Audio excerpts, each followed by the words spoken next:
Bienvenidos al episodio número 3. Mi invitado hoy es Simón González, fundador de Sustain, donde están transformando residuos de indumentaria médica en materiales de construcción sostenibles.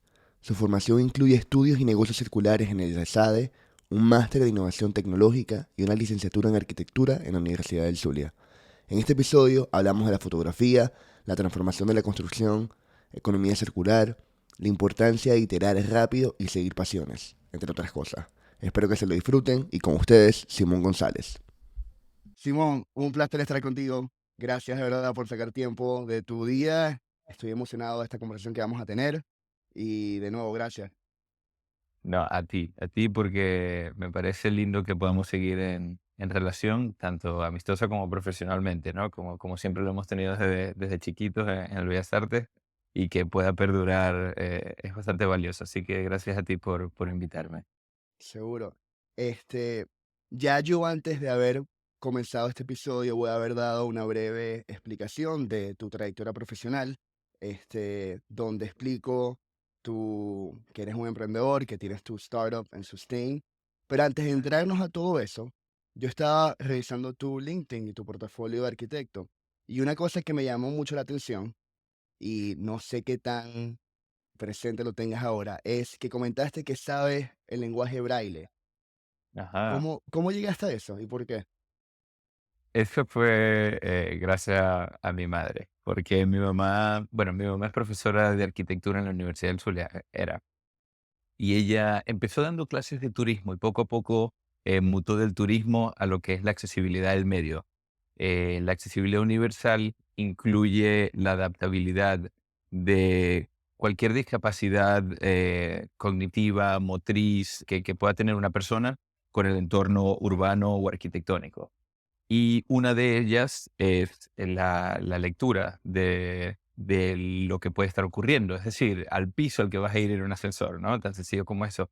Y que para una persona que es ciega no tiene idea a qué piso puede querer ir, ¿no? Y ella nos inculcó, o al menos nos mostraba los trabajos que se hacían durante sus clases y que interpretaban o la interacción entre lo que es el lenguaje braille para personas que tienen discapacidad visual con el espacio arquitectónico o con elementos del día a día. Y bueno, los teníamos muy presentes. Debo decir que no soy experto, entendí un poco cómo funcionaba el sistema y por algún lado le empecé a entender cómo interpretar los puntos a letras y palabras. Pero bueno, es de esas cosas, ¿no? Que si no las practicas se te van, ¿no? Claro, este, de ahí puedo agarrar a varios sitios, pero, y esto es nada más una curiosidad mía, ¿el braille en inglés es el mismo que el braille en español? En principio sí, lo que sí es que pueden ocurrir letras que son diferentes en diferentes lenguas. Es decir, la ñ no está en inglés. La verdad es que no recuerdo cómo es la ñ, si te soy Ok, sincero. Llegué a las letras básicas, pero el abecedario latino en principio es constante. claro. Ok, perfecto. Qué interesante, no sabía que tu mamá era profesora, también era arquitecta. De ahí nace tu interés en, en la arquitectura, supongo. Sí, crecí en un entorno, yo creo que es el entorno más lindo en el que puedes crecer porque todos los amigos de mis padres, mi papá también es arquitecto, ¿no? Él no estaba en la academia, sino más en la práctica. Y claro, todos los compañeros o amigos de mis padres eran diseñadores, eran artistas, ¿no? Entonces tenía un entorno que, que me hacía soñar un poco, ¿no? Me hacía ilusionar lo que veía a mi alrededor, cómo todo podía tener un trasfondo más artístico fuera de lo funcional. Y me llamaba la atención cómo aprender a llevar ese sistema, bueno, no es un sistema, pero sí, cómo diseñar. Y oh, si te soy sincero, mis padres no querían que yo fuese arquitecto. Mi mamá En serio. siempre fue devota a que yo fuese médico. Pero bueno, me encantaba, me decanté mucho por el diseño, me encanta el arte, crecí con él y la carrera de arquitectura debo decir que es de las cosas más lindas que he tenido. Y debo decir que además, haber estudiado arquitectura en Luz, al menos en los años en los que estuve, tuve profesores espectaculares y me dieron una percepción del arte y del diseño y de la arquitectura que no es tan común cuando me voy bueno, de lo que es Venezuela. Cuando entro a España, yo sentí que podía estar, no sé, me daba curiosidad qué tan preparado podía estar con la arquitectura, partiendo de una ciudad donde posiblemente la parte profesional académica estaba decayendo, ¿no? Claro. Por la situación del país. Y me di cuenta que estábamos súper preparados en comparación a los demás profesionales en la arquitectura. Eh, Así que me lo disfruté y me doy cuenta de la suerte que tuvimos de haber estado con profesores increíbles en la Universidad del Zulia. ¿En qué parte específicamente crees tú que creaba esa, capaz no división, pero mayor preparación en comparación a otras personas en otros países? O en España aquí. Claro, creo que mi punto de comparación pudo haber sido Chile en un momento y luego España. En España la arquitectura es muy técnica y nosotros la suerte que tuvimos en Luz es que era muy conceptual y muy abstracta. Entonces aprendíamos a, la reinterpretación de la arquitectura era muy importante y cómo conceptualizar en base a elementos que naturalmente no tomas como referencia, ¿no? Aprender a leer la arquitectura con un lenguaje diferente al que es solamente el visual, ¿no? Esa reinterpretación que podíamos dar a la arquitectura creo que no era común y corriente. Aquí, eso sí, me daban 5 patadas en la parte técnica, ¿no? Porque aquí son arquitectos e ingenieros Ujú. al mismo tiempo, y yo posiblemente tenía más esa vena más de diseño y de reinterpretación, que es la que más me disfruta, es la más linda, ¿no? Pero bueno, yo Claro. creo que esa es la. Bueno, y al final tuviste después la oportunidad de estudiar, si no me equivoco, en España también. Así que tienes como que lo mejor de los mundos, de los dos mundos. Quería tocar un tema. Tú en Luz, si no me equivoco, hiciste un proyecto titulado, aquí lo Me tengo, encanta que te hayas metido tan a profundidad. A ver, La Casa de Alicia en el País de las Maravillas. buah, ¿Te acuerdas? algo, sí. Bueno, tratabas, entendiéndolo un poco, de distintas casas o distintas formas de vivienda en distintas zonas del Zulia. ¿Te recuerdas qué simbolizaba Alicia en ese contexto?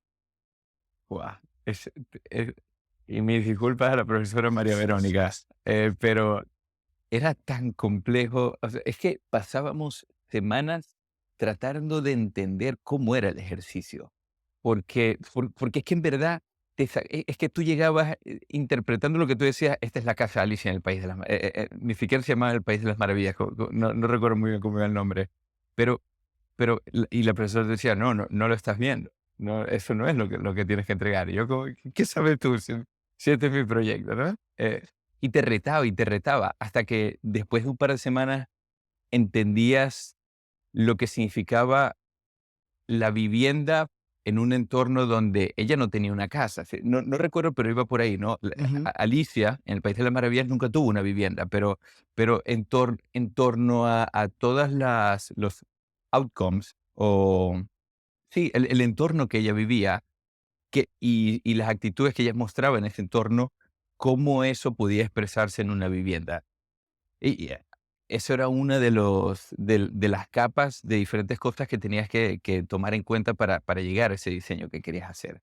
Y bueno, ahorita no lo tengo 100%, pero sí, bueno, Tr- va por ahí. Tranquilo, ok, perfecto.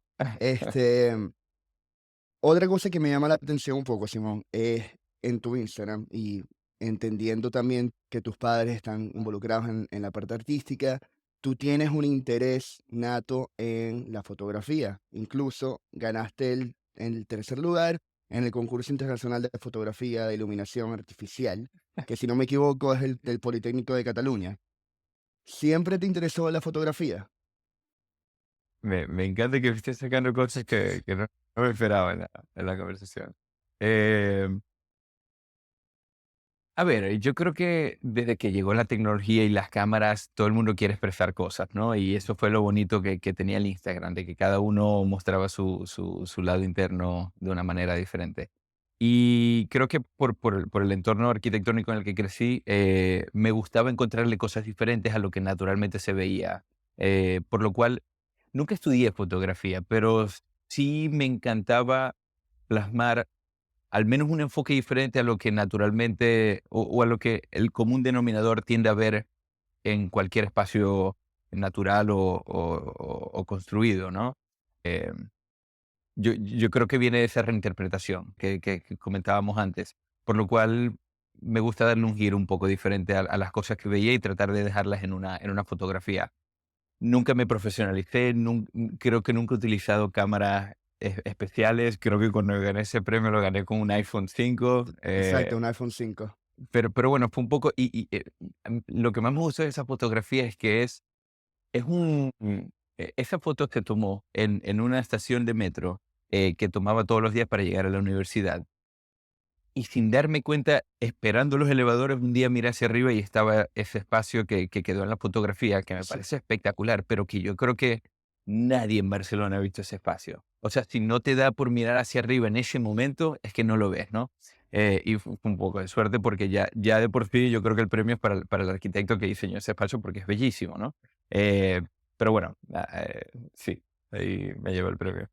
No, y es lo bonito de poder, porque yo creo que cuando tú vives en un lugar, dejas de ver ese lugar con esos ojos de turista, con esos ojos de, ¿sabes?, de asombramiento y todo te parece más rutinario. Y tener esa capacidad de reinterpretar es algo entonces que tomas constantemente en tu vida. O sea, siempre estás pendiente. A ver, también vives en una ciudad que es muy bonita arquitectónicamente, que es Barcelona. Esa habilidad de transformar lo cotidiano, ¿lo manejas en otros aspectos de tu vida? O sea, aparte de la fotografía. Mm. Sí, yo creo que hay dos cosas. Uno, primero tuve la suerte de que en la arquitectura siempre nos decían que miráramos hacia arriba, porque la sociedad no mira hacia arriba. Es decir, el peatón siempre va, y hoy en día es peor, porque todo el mundo va mirando el móvil, pero el peatón tiene una visión a su altura, pero pocas veces miras hacia arriba y a contemplar un poco más allá, ¿no? Pero sí, es decir, a mí siempre me ha llamado la atención hacer las cosas un poquito diferentes. Sean bien o sean mal, pero me gusta hacer las cosas un poquito diferente y encontrarle una manera, una alternativa a lo que está ocurriendo. Y debo decir que sí. Por ejemplo, uno puede hacer la cocina, eso capaz y salió de mi padre. Yo es imposible para mí seguir una receta, porque siempre la quiero reinterpretar, siempre le quiero meter un toque mío por algún lado, ¿no? Pero bueno, pues, con estas cosas creo que van relacionándose un poco a la parte personal. Claro, yéndonos un poco más a la parte de la sustentabilidad, que es un tema que vi también en tu portafolio, sé que te interesa.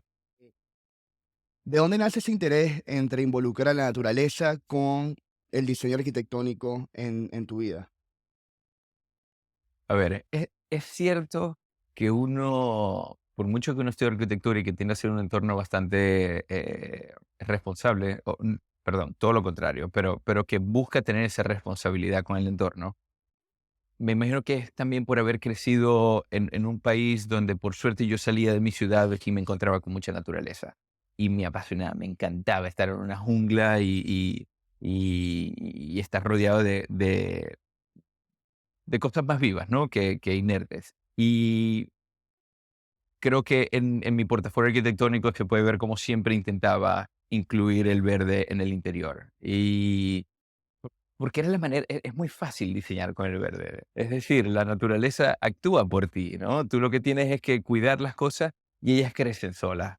Y me pareció un sistema bellísimo, ¿no? Y creo que ahora que empieza todo este movimiento, o que no es que ahora que empieza, pero ahora que se remarca la importancia que tiene la responsabilidad con el medio ambiente, em, yo creo que es una manera de demostrar que hay cosas que se pueden hacer bien. Mm, Porque yo creo que hay un desentendimiento de lo que es la sustentabilidad, ¿no? Porque tiende a ser relacionado a cuidar el medio ambiente, cosa que es cierto. Pero la realidad es que nos estamos salvando a nosotros mismos, porque la madre naturaleza va a seguir viviendo, estemos o no nosotros acá. Por lo cual nos estamos salvando a nosotros mismos. Pero sí es cierto que nosotros somos más frágiles porque ella, la madre naturaleza, la naturaleza en sí, ha sabido hacer muy bien las cosas porque es un sistema cerrado perfecto. Mm, Por lo cual, es una cuestión de hacer las cosas bien e imitarla de la mejor manera posible. Es por eso que ahora salen todas estas nuevas iniciativas de economía circular, de biomateriales, porque mientras más nos parezcamos a la naturaleza o al entorno orgánico, mejor vamos a funcionar, porque ellos la naturaleza ha demostrado que puede sobrevivir, estemos o no nosotros acá, por lo cual es una cuestión de supervivencia humana, más que salvar el planeta como tal. claro, y diste en un punto que quería tocar, y ya es un segue natural. Hiciste un curso en economía circular. Para aquellas personas que no saben qué significa, ¿lo pudieses explicar? Bueno, a ver, antes de entrar al curso en economía circular, yo empecé trabajando cuando llego a Barcelona empecé a trabajar en los materiales para la construcción y cómo podíamos innovar con ellos. Y poco a poco llegué a un proyecto que quería desarrollar y quería comercializar Ujú. un producto que había desarrollado, ¿no? Em, es ahí cuando entro entonces a emprender y a aprender cómo se emprende. Es por eso que me metí en un curso que sí es de economía circular con ESADE, donde nos enseñaban los principios básicos, ¿no? Y de cómo hay, a la hora de encontrar materia en el entorno, esta se puede tratar de diferentes maneras. Y la más responsable es evitando su uso, ¿no? Y a medida que le vas dando un uso, ¿qué decisiones puedes tomar para lidiar con lo que estás utilizando? Y básicamente es evitar que un sistema económico lineal siga ocurriendo. Es decir, nosotros compramos esta camisa, después de que compramos esta camisa, la lavamos varias veces y cuando ya no nos gusta, la botamos, ¿no? Y eso es un lineal porque empieza desde un punto A a punto B, ¿no? Pero qué lindo sería que esta camisa se pudiese convertir en otra camisa, ¿no? O en cualquier otro elemento utilizado por la sociedad. Por lo cual, siempre hay ciertas cosas que se desvían de ese círculo que queremos cerrar, pero es básicamente eh, tomar la mayoría de materia prima que podamos y mantenerla constantemente en la economía. Mm. Eso significa transformándola, reciclándola y convirtiéndola o bien en un producto que tenga más o menos valor. Mientras más valor tenga ese producto, mejor, ¿no? Y hay un término que es muy bonito que es el upcycling o el downcycling, ¿no? Porque esa materia prima que antes tenía una función, ahora pasa a tener una función posiblemente más valiosa o menos valiosa. Claro, perfecto. Ahí quiero dar un ejemplo, nada más para que la gente tenga otra referencia. Decathlon, que es una marca, si no me equivoco, española, eh, Francesa, me es, parece. es francesa.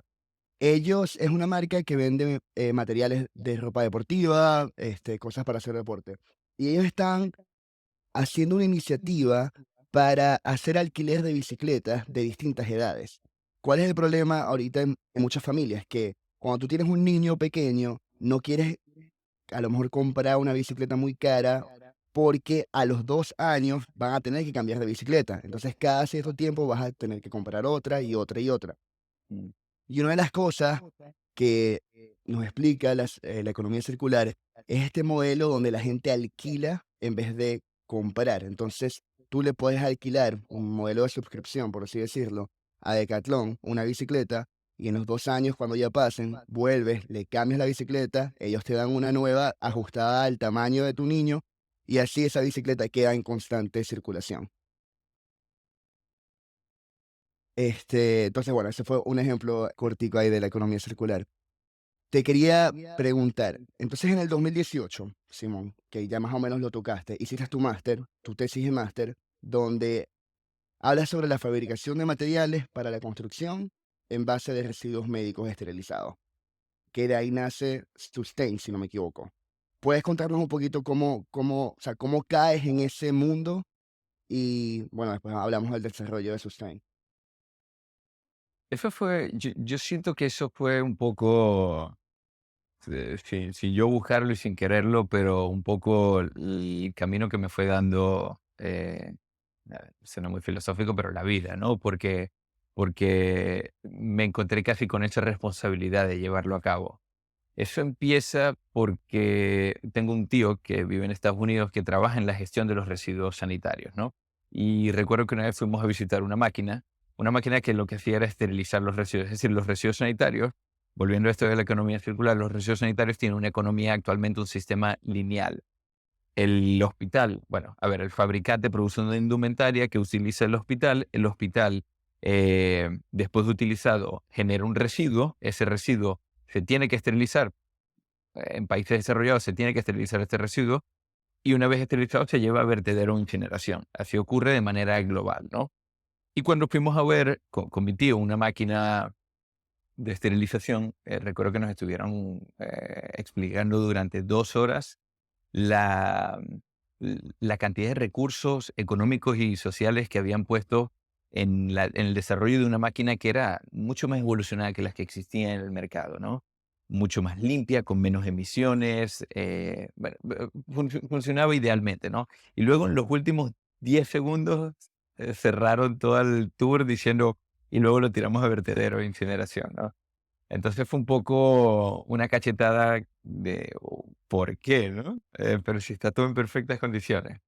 Y justo fue meses antes de yo entrar al máster, donde iba a estudiar la manera de innovar en la técnica constructiva de los materiales. Y en ese máster decidí, como investigación de tesis, indagar o hacer research sobre cómo podemos darle vida a los residuos de la industria sanitaria. Y en esa investigación caí en 2 prototipos que tenían bastante potencial. Y fue un poco, yo creo que toda la vida, bueno, no sé, yo toda la vida tuve esa curiosidad de decir: "Buah, quiero crear algo nuevo". Porque en la arquitectura es muy gracioso, porque en la arquitectura tú siempre creas algo, ¿no? Creas un modelo, un edificio, una vivienda, un diseño, y después al año, a los 2 años, te encuentras un diseño que ya existía muy similar a lo que estabas haciendo, ¿no? Entonces, era un reto muy difícil diseñar algo completamente nuevo, ¿no? Y creo que cuando descubrí esto, además de tener un placer personal de decir: "Guau, descubrí algo nuevo, o sea, nadie está haciendo esto", y encontré una manera de hacerlo, fue como un reto también y una pequeña responsabilidad, porque sabía que significaba un problema. Y eso yo creo que a partir de ahí derivé a muchos nuevos conocimientos, ¿no? De sinergias industriales, de cómo las industrias pueden relacionarse entre sí para lograr un bien común. Salió en auge la economía circular, salió en auge la responsabilidad arquitectónica de la cantidad de CO2 que puede generar una edificación, ¿no? Salieron muchas vertientes que posiblemente no las tenía tan estudiadas. Y me encontré con ese reto frente a mí. Y a partir de ahí es donde yo decido aprender a emprender, ¿no? Digo, no sé, yo era arquitecto, yo sabía diseñar viviendas y todo, pero ¿cómo comercializo un producto? ¿Cómo creo este producto? Para empezar por ahí, ya sabía la receta, pero ¿cómo lo hago a escala masiva, ¿no? Y ahí empezó como otra etapa de mi vida, diría yo. Claro, y es ahí, supongo, cuando entras en todo lo que son los programas de aceleración, los programas de mentorship para startups, o fue de una manera distinta. O sea, una vez que tienes el producto en tus manos para tu tesis, ¿cuál fue el siguiente paso? El primero fue entrar en un entorno laboral. Yo venía en un entorno muy académico, había trabajado mitad de tiempo en trabajos que me permitían mantenerme en Barcelona y poco a poco quise entrar en un entorno más profesional y ganar un poquito de tracción y experiencia.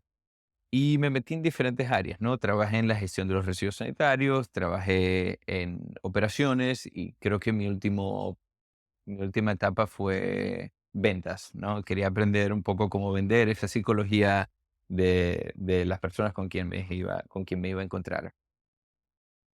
Y creo que cuando estaba en ventas, la verdad es que me lo disfruté, me encantaba, me estaba yendo muy bien, pero por mucho que me lo disfrutaba profesionalmente, tenía algo interno que me decía: hey, bueno, claro, ocurre la pandemia, ¿no? Mm. Y cuando ocurre la pandemia, yo lo único que pensaba era: "Guau, mira la oportunidad que estoy desperdiciando de todos los residuos que están contaminando, ¿no? Y yo que puedo hacer algo con eso, ¿no?".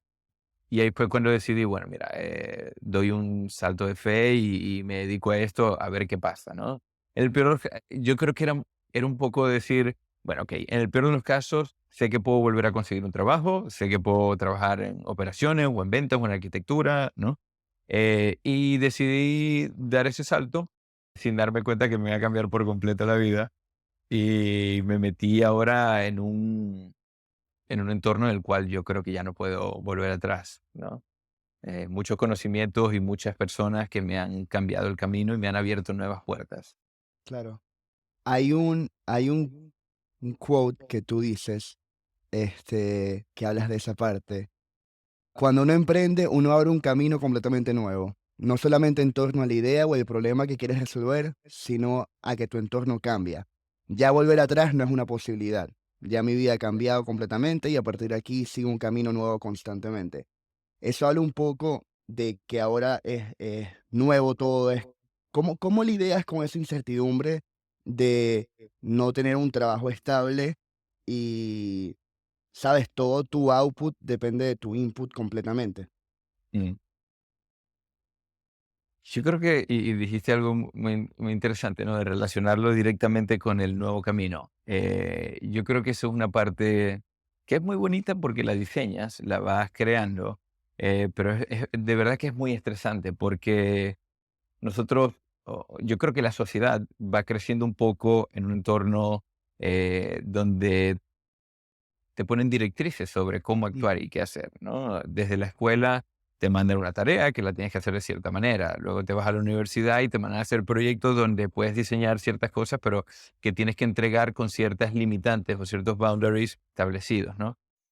Y de repente incluso en el trabajo, ¿no? Cuando me voy a trabajar, si tengo que hacer ciertas funciones para lograr algo en específico que alguien más está dictando de cómo se tiene que hacer.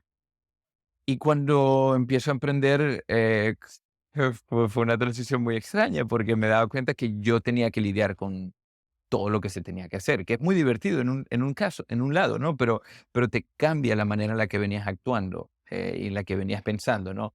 Tú tienes que poner esas directrices y esa manera de actuar. Y creo que me perdí un poco la línea, pero iba un poco sí, a ver, La línea refréscame. era, no, no, pero está bien, nos podemos ir por cualquier lado. La pregunta era cómo lidias con la incertidumbre de ese nuevo camino constante.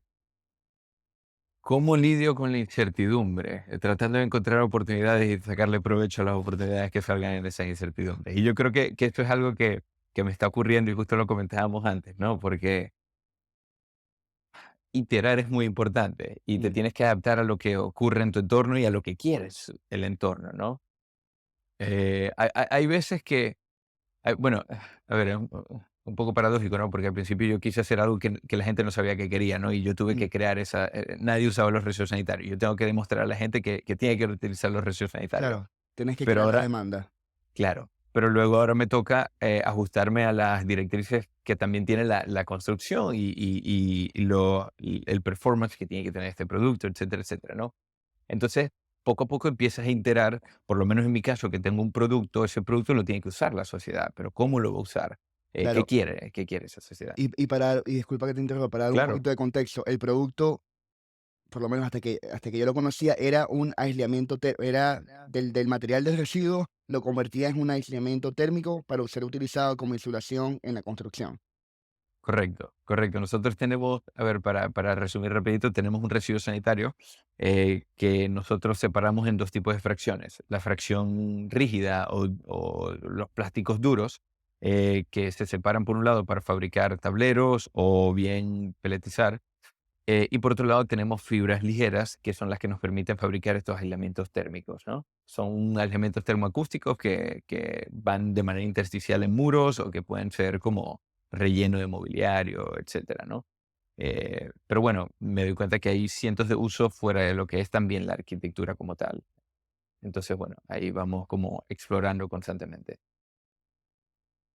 Ok, entonces, bueno, la manera en que lidias con incertidumbres, buscando o sea, las oportunidades en cada crisis, hablamos de COVID y que en ese momento fue como que tu impulso de que decir, ok, estamos en esta pandemia, hay demasiado material sin utilizar, déjame tomar acción. Y después comentaste lo de iterar rápido. Ese es un concepto que, bueno, que lo he escuchado mucho en el mundo tecnológico, en el mundo de software, fail fast, fail forward. hay una pregunta que hace Tim Ferriss, que es un emprendedor que a mí me gusta mucho, y él siempre le pregunta a sus invitados que si han, cómo un fracaso o aparente fracaso ha involucrado a un éxito posterior. O otra manera de dar la pregunta es, ¿tienes algún fracaso favorito? Ujú. Diría que como sigo vivo, no he terminado de fracasar, pero sí es cierto que se compone de muchos ensayos y errores, ¿no? Mm, A ver, también creo que mi mentalidad es un poco más de ver el lado demasiado positivo de las cosas y siento que no he fracasado porque sigo vivo, como te comentaba, pero sí es cierto que no he escalado con la velocidad con la que quería, por lo cual eso puede significar también una manera de decir bueno, sí, no lo quiero llamar fracaso, no, pero tampoco lo he logrado. Mm. no, pero es interesante porque entonces a lo mejor para lo que alguien hubiese sido un fracaso, para ti es sencillamente una iteración. O sea, es decir, esto no me está funcionando por acá, me voy por otro lado a ver cómo funciona esto. Sí, y yo creo que eso va ligado con algo que a mí me dijeron en la tesis que era muy cierto, ¿no? Es decir, en la tesis tú puedes hacer una investigación y la investigación puede ser, por ejemplo, yo pude haber encontrado que con los residuos sanitarios no se podía hacer absolutamente nada. Eso no está mal, está bien, descubriste que no se puede hacer nada, ¿no? Ya sabes que este camino no se puede tomar o que ciertos usos que quería hacer no se podían, ¿no? Entonces, no es que es un fracaso, pero ya sé qué caminos no seguir tomando, ¿no? Y me va un poco direccionando hacia lo que tengo que hacer. Y yo creo que ahí está la iteración, ¿no? De que empiezo con un producto que creo que la gente puede querer y luego empiezo a entender que hacen falta ciertas cosas para que en verdad se pueda utilizar. Bueno, no es un fracaso, ¿no? Aprendí de eso y ya sé hacia dónde tengo que ir ahora. Qué sé yo, capaz y en 2 años si te digo que todo fue un fracaso, no lo sé, pero, pero sí, creo que de momento han sido más aprendizajes y experiencias para seguir adelante. Claro, y también, o sea, si alguien se mete en tu perfil de LinkedIn, ves que tienes premio tras premio tras premio en distintos accelerators, programs. Estuviste en uno, Carbon 13, en Berlín. Este, esto me imagino que te ha dado la capacidad de desarrollar tu network mm, a unos niveles que a lo mejor jamás hubieses imaginado. Háblame un poco de cómo, cómo el network en el mundo de ahora facilita o no tu desempeño al emprender. A ver, tengo muchas cosas o opiniones encontradas en torno a eso, Ok, porque hay dos cosas. Uno, y espero no alargarme mucho, yo creo que hay un network interno y externo, ¿no? ok. El interno puede ser ese network que en verdad te ayuda y en verdad te apoya para seguir adelante y debo decir que me he encontrado profesionales excelentes. Y si me voy a una parte un poco más interna, como fue un proyecto que empecé por mi cuenta, no he encontrado compatibilizar alguien con las características profesionales que necesita el proyecto. Tampoco tengo la capacidad económica para contratar de momento, ¿no? Sí. Cosa que lo hace, ¿no? Pero creo que está ese entorno mucho más directo, que es como la pequeña familia que se puede crear en torno al proyecto. Y luego está ese externo, que es o bien el customer o cómo la sociedad te va apoyando. Y ahí entran los premios, ¿no? Y yo creo que esos premios ayudan mucho a impulsar, a motivar, a mantenerte a flote, a hacer entender que la sociedad apoya la aventura que estás tomando y la idea que quieres desarrollar, ¿no? Pero es cierto que a la hora de la verdad es un proyecto que suena muy bonito y que en verdad es muy bonito y que yo lo considero un proyecto sumamente completo en todos los sentidos, en todos los aspectos. Es positivo tanto para el medio ambiente como para el impulso económico de las industrias, de reducir impactos negativos. Pero es cierto que a la hora de la verdad ese producto tiene que utilizarse en la Mm, sociedad. Y ok. este no es el entorno que me da, que de momento me está dando los premios, ¿no? Entonces, eh, está muy bien y todo se ve muy bien, pero necesito terminar de convertir eso en una sostenibilidad económica Claro. y del proyecto para que pueda generar esa sostenibilidad ambiental a su alrededor, ¿no? Y creo que esa es una transición que es difícil porque todo el mundo lo sabe, todo el mundo lo quiere hacer, es muy bonito, le encanta a la gente, sí, todo el mundo quiere ser sostenible, pero has sido sostenible anteriormente, has pagado más por un producto que es más sostenible. ¿Sabes? Está bien, todo el mundo lo compraría, pero lo has comprado en algún momento. Has querido invertir más por hacer un producto que en verdad genera un beneficio medioambiental. Entonces, es como, es un poco, es una lástima, ¿no? Que hay un producto tan completo, eh, pero que tiene un proceso, una burocracia muy complicada para establecerse como algo que puede estar en el mercado, ¿no? También porque me estoy metiendo en un mundo de la construcción que tampoco es tan sencillo, ¿no? Claro, y ahí toca muchos temas interesantes. Yo hice un máster en energías renovables y una de las cosas que nos dijo el profesor, era el profesor de finanzas, era que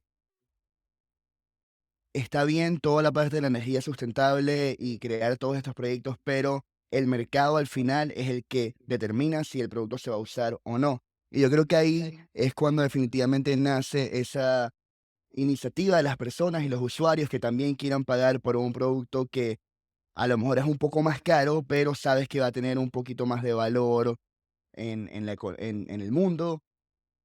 Y esto lo quiero ligar. Hay un post que tú escribiste o comentaste donde critican un poco los créditos de carbono que deberían ser ligados a créditos de ecosistema. Y te quiero refrescar un poquito la memoria. Y no nos tenemos que enfocar acá, pero quería ver si tienes algunos pensamientos de esto.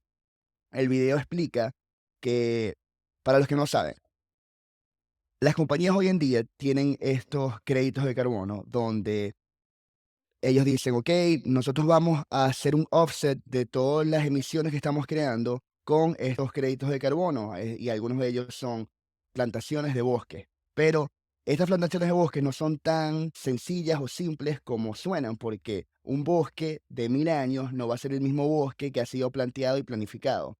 No sé si tienes algún pensamiento acerca de a lo mejor cómo la estructura actual de la economía en verdad no apoya estos crecimientos sustentables. Ese es un tema un poco polémico, ¿no? Es decir, yo creo que ese video en específico era muy interesante porque hacía referencia a alguien que ya tenía un árbol en su casa y cómo él amenazando de que iba a cortar el árbol, podía encontrar a alguien que le pagara para no cortar el árbol. Y de ahí sacaba un crédito. Pero no estás aportando absolutamente nada. Simplemente estás no cometiendo algo negativo, ¿no? Es decir, la gente saca créditos de bosques que ya existen. Entonces, ¿qué veracidad pueden tener? Y no me quiero meter en ese tema, pero un poco por lo que voy es que tampoco creo que el carbón es lo que va a significar el cambio de paradigma que tenemos hoy en día. Y creo que hay una diferencia muy grande entre lo que significa reducir o aumentar el carbón a aumentar la biodiversidad que puede existir en un ecosistema. Y yo creo que todo es mucho más completo si hablamos de biodiversidad. Y creo que la palabra diversidad, poco a poco la voy aprendiendo cada vez más, ¿no? Ese balance de diferentes cosas es esencial en la dieta, en el entorno urbano, en los amigos. Es ese balance, ese equilibrio de diferentes cosas que tienen una sinergia entre sí, ¿no? Y más que ponerlo puntual en lo que es el carbono y una reducción de carbono, un poco el punto que buscaba ahí era decir, ¿qué pasa si hablamos ahora de ecosistema y de Ujú. biodiversidad? ¿No? Que creo que puede ser mucho más completo y menos oscuro que simplemente hablar de carbono y contabilidad de carbono. Claro, no, estoy de acuerdo. Quiero ir moviéndome a otra parte y es la parte de si tuvieses que decirle algo a algún estudiante que está a punto de graduarse y va a entrar a la universidad, está en el colegio o a punto de graduarse en la universidad, va a entrar en la parte laboral, ¿qué consejo le darías y qué consejo debería ignorar? Buah, debo decir que eso es un reto muy difícil hoy en día porque buah, la parte profesional académica está cambiando constantemente y yo creo que al menos hay un común denominador que es una transición como de la que estábamos hablando. Uno de los consejos que le puedo dar es uno que descubra alguna problemática que está existiendo y que se enfoque en cómo resolver problemas. Yo creo que a la hora de la verdad esta sociedad se ha convertido en solventar problemas, en solucionar, encontrar alternativas a problemas o mejorar procesos que no nos damos cuenta que pueden ser mejorados.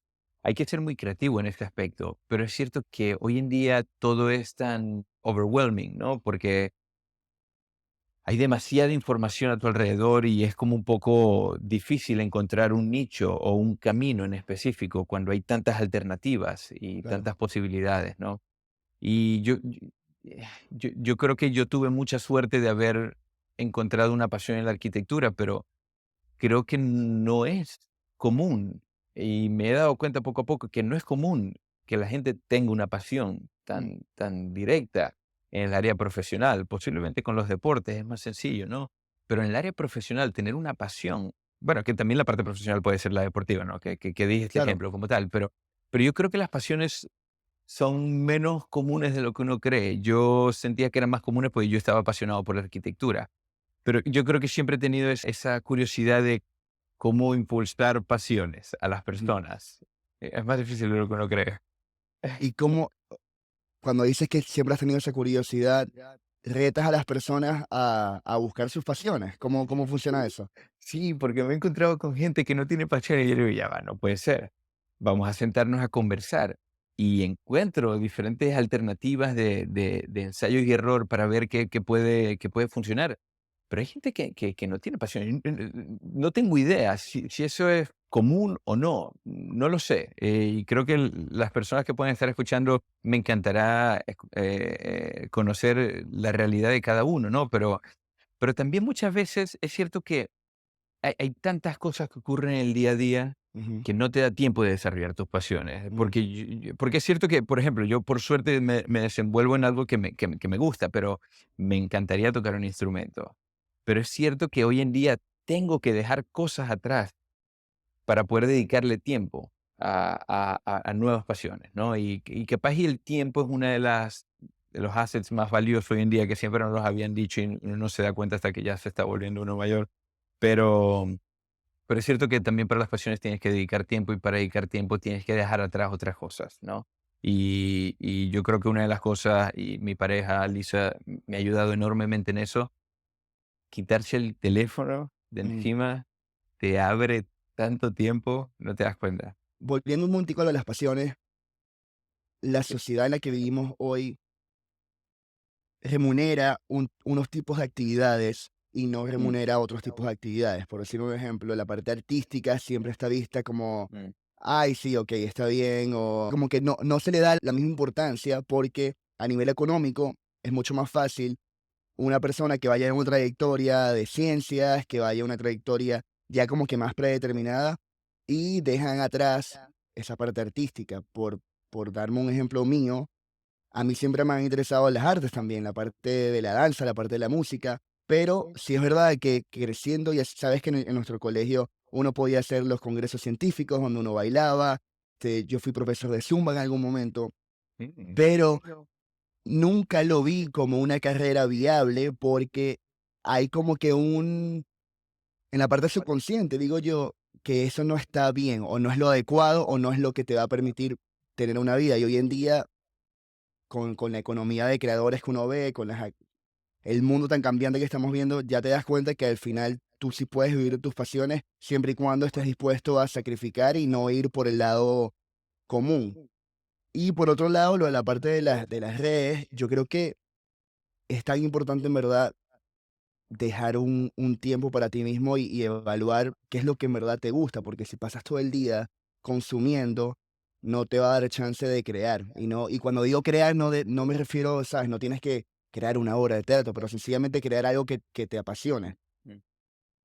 Sí, me gustaría aclarar, ¿no? Es cierto que hay gente que también tiene una pasión y un día a día relacionado al entorno tecnológico vinculado a las computadoras o al teléfono, ¿no? Y eso lo respeto completamente. No es mi realidad, pero es cierto que hay veces que se va un poco de las manos, ¿no? Y se convierte en algo que es una distracción. Y el problema es que ahora la gente hoy en día no se aburre, o al Mm. menos es difícil encontrar tiempo para aburrirse, porque el segundo en el que estás aburrido, vas y tomas el teléfono y abres el teléfono. Es que ni siquiera sabes qué vas a hacer en el teléfono, pero lo abres. Es como ir a abrir la nevera cuando tienes hambre, ¿no? Es como, no, no le das chance a aburrirte. Yo creo que cuando uno se aburre, descubre cosas, ¿no? Y capaz y sería bueno que la gente se aburriera un poco más de vez en cuando. Completamente. Saldría, sí, no sé, habría que investigarlo un poco más, pero...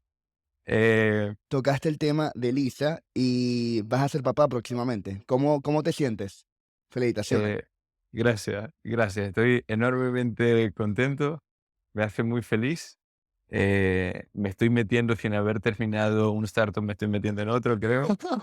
Porque, porque creo que eso me va a quitar más tiempo y me va a sacar más canas de las que ya tengo. Así que, nada, y como todo es un reto, yo creo que por suerte nunca le he tenido tanto miedo a esas cosas, ¿no? Y siento que la vida te va a ir llevando y uno tiene que ir actuando, ¿no? Y que uno tiene que responder a las cosas que van ocurriendo, ¿no? Hay una frase que también me gusta mucho que lo sacó mi padre y es más común de la que yo pensaba, que es que cada niño viene con su arepa bajo el brazo, ¿no? Cada niño viene con su arepa bajo el brazo. ¿Qué Claro, significa? bueno, en Venezuela es con una arepa, después lo escuché de otras personas con un pan, ¿no?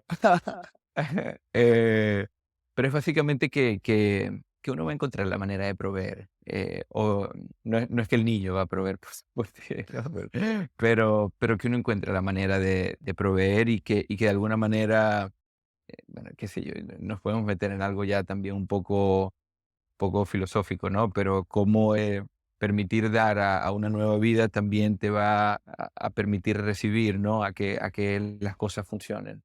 Bueno, no, un poco es eso, aventurarse a que las cosas ocurran y yo creo que la mentalidad de saber que las cosas van a ir por el camino correcto ayuda a que las cosas se enderezan y a que vayan por ese camino. Yo creo que esa mentalidad, esa visualización de saber que las cosas pueden ir bien, yo creo que afecta, o al menos puede ser un placebo, no lo sé, pero yo creo que sí fluyen. No, No sé yo cómo creo lo que ves sí. tú. Bueno, al final yo creo que si tú eres una persona que estás constantemente pensando en cómo van a salir bien las cosas, tu cerebro, tus pensamientos van enfocados a ver soluciones. Si eres una persona que estás enfocado en ver todo lo malo, al final para allá estás enfocando tu atención. Y yo creo que va otra vez a la parte de la atención. Uno puede encontrar problemas o encontrar oportunidades. Y una de las cosas que estuve preguntando alrededor de tus amigos cómo te describirían, y una de las cosas que dijeron es que eras una persona que siempre resuelve. O sea, tú siempre estás como que, si hay un problema, siempre lo resuelves. Y yo creo que eso va ligado a lo que tú ya has dicho. Mm. Mira, que no sabía que había esa investigación de campo, esta Aquí, aquí, profundidad. la, aquí la investigación es profunda. Qué bueno que salieron cosas positivas. Ahora, ahora te quiero preguntar a ti, ¿no? Ajá. Porque tú empiezas a crear este nuevo conversatorio, ¿no? Este diálogo entre personas y me da curiosidad, ¿no? ¿Qué te llamó a esto? ¿Por qué? Claro, yo tuve un podcast con mi prima que comenzó justo antes de la pandemia. Fueron casi un año, donde en verdad nos divertimos mucho. Al principio era un podcast en persona, era un podcast con un tono un poco de comedia, y al final tener esa interacción con las personas, que me escribieran, que me dijeran, hey, escuché esto, me pareció tal, fue bastante bonito. Luego pasaron cosas, dejamos de hacer el podcast, y siempre me quedó como que esa picazón en el cuerpo de, coño, esto me estaba gustando. Luego pasaron varios acontecimientos en mi persona. Tuve un viaje por Latinoamérica que me abrió mucho la mente, hubo revelaciones espirituales y me llamó mucho la atención cómo hay tantas maneras de vivir la vida. Conocí personas con distintas historias, con distintos backgrounds, que todo el mundo tiene herramientas distintas para lidiar con los problemas del día a día. Mm. Y encontré que hay mucho contenido que yo consumo en podcast, porque a mí me encanta escuchar podcast, pero la mayoría es en inglés, porque no he conseguido el producto que yo quería en español. Y dije, esto es, o sea, llevaba meses, me acuerdo, conversándolo con amigos, en terapia, y dije, ¿sabes qué? Déjame sencillamente hacerlo porque es lo que me llama la atención, quiero tener conversaciones interesantes con personas. Y es curioso, haciendo la lista de invitados, una de las cosas que caí en cuenta es, wow, tengo amigos increíbles, en verdad. O sea, Ujú. el network que uno va construyendo a través de los años y la capacidad de mantenerse en contacto de vez en cuando con esas personas es de un valor súper impresionante. Es muy lindo, qué bueno que lo estás haciendo, me alegra que te lo estés disfrutando y es muy lindo también que puedas dar a luz historias, ¿no? Porque yo creo que hoy en día uno tiene que también poder relacionarse con otros, al menos indirectamente, ¿no? Eh, por ejemplo, te doy un ejemplo ahorita con Lisa, ¿no? Que Lisa quiere saber más de lo que es el proceso de dar a luz, Ujú. de cómo se lleva el embarazo, el pre y el post. ¿No? Y faltan muchas historias personales que puedan describir el proceso a manera detallada, ¿no? Y no solamente la teoría, sino cuál fue la práctica, ¿no? Y es muy lindo que pongas a luz o des a luz las diferentes prácticas que tienen las personas, ¿no? Claro, Así y al que bien. final, con respecto a eso, porque he tenido amistades que también han pasado por ese proceso, está como que lo estándar, que es que tú vas al hospital, tienes tu cesárea o tu parto natural, te ponen la epidural, pero también hay toda esta rama distinta de opciones, algo más natural, otras más, no sé, con otras tradiciones. Al final es un mundo tan interesante de opciones que en algún momento pronto van a estar explorando. Pero sí, es más o menos esa la idea. Al final yo creo que hay muchas historias que cuando las preguntas son las indicadas pueden salir a relucir muy bien. Mm, Eso, hacer las preguntas indicadas no es fácil Sí, tampoco. eso es lo que estamos trabajando aquí. Te quería, para ya ir cerrando un poco, una serie de preguntas que me gusta hacer al final, a ver qué piensas de esto. Y podemos profundizar o sencillamente responder rápido. Vale. En tu opinión, ¿cuál es la versión moderna de los cigarrillos? Fu, fu. Soy completamente antitabaco, para mí no deberían existir. Así que para mí la moderna es que no existan, ¿no? Yo creo que cuál es la necesidad de consumir algo que es completamente dañino. Claro. Yo creo que la pregunta va más a hoy en día, ¿qué, qué comportamiento equivale al uso de los cigarrillos? No sé si me explico. O sea, ya hoy en día Ah, sabemos que los cigarros el son teléfono, ¿no? Mm, Puede ser. sí, ¿No? Que es un poco para lidiar o esconder el estrés o las ansias, ¿no? Que puede tener una persona, ¿no? ¿Qué actividad es la más común? Bueno, hay gente que usa las dos al mismo tiempo, ¿no? Pero diría que un poco es nocivo para la salud. Ahí está, ¿no? Ambos son eso nocivos es, para la salud. esa es. Ok, esta me gusta mucho, también la saqué de Tim Ferriss. Si pudieras tener una valla publicitaria gigante en Mm. cualquier lugar, con cualquier cosa escrita en ella, metafóricamente hablando, para enviar un mensaje a millones de personas, ¿qué dirías y por qué? Vendo la empresa de una vez. Vendo mi Sustain, producto, claro, ya está. Aislamiento térmico. de una. ¿Qué mensaje podría dar a la sociedad? Es muy difícil. Es muy difícil porque también hay tantas opiniones, hay tantas variantes, hay tantas perspectivas. Dar un mensaje, yo creo que hay pocos que pueden ser completamente globales, ¿no? Y es un poco tratar de ser uno mismo, ¿no? Yo creo que es muy relativo, ¿no? Pero yo creo que también la sociedad hoy en día está descubriendo quién es uno mismo. Buscar esa autenticidad propia, yo creo que es clave, ¿no? De no dejarte llevar por las influencias de otros. Sí. Yo creo que buscar esa autenticidad es muy importante. Ser auténtico es clave. Perfecto. Ok, ¿tienes algún libro que hayas recomendado más a tus amigos y familiares? Un libro que se te venga a la mente. Hay un libro que no tiene nada que ver con crecimiento personal Ujú. ni nada, Mejor. pero que para mí es mi libro. Es el primer libro así largo después del programa Léeme, nunca más igual, pero... Para los que no saben, Programa LM era un programa que hacíamos en el Colegio de Bellas Artes, donde tenías que anotar el libro que estabas leyendo, el personaje principal, de qué era la historia. Era una manera como de contabilizar la lectura. Y yo te digo algo, yo creo que en mi curso por lo menos había mucha gente que se inventaba esos libros que la gente estaba leyendo. Claro. Claro, yo también, yo pasaba así en diagonal y me anotaba unas 10 páginas, hay un librito de 10 páginas, luego un librito de 15. Bueno, en fin, yo no tengo esa capacidad, pues mi cabeza se distrae muy fácil, pero entré en un libro que se llama El nombre del viento. El nombre del Eh, libro. que a veces se confunde porque hay otro que es muy similar, que también me lo oí, que es muy bueno, que es acá en Barcelona. No recuerdo, pero bueno, es una serie de 3 tomos, ¿no? El nombre del viento, El temor de un hombre sabio y creo que el tercero no ha terminado de salir, pero tiene que salir. Ese para mí es un libro de ciencia ficción espectacular.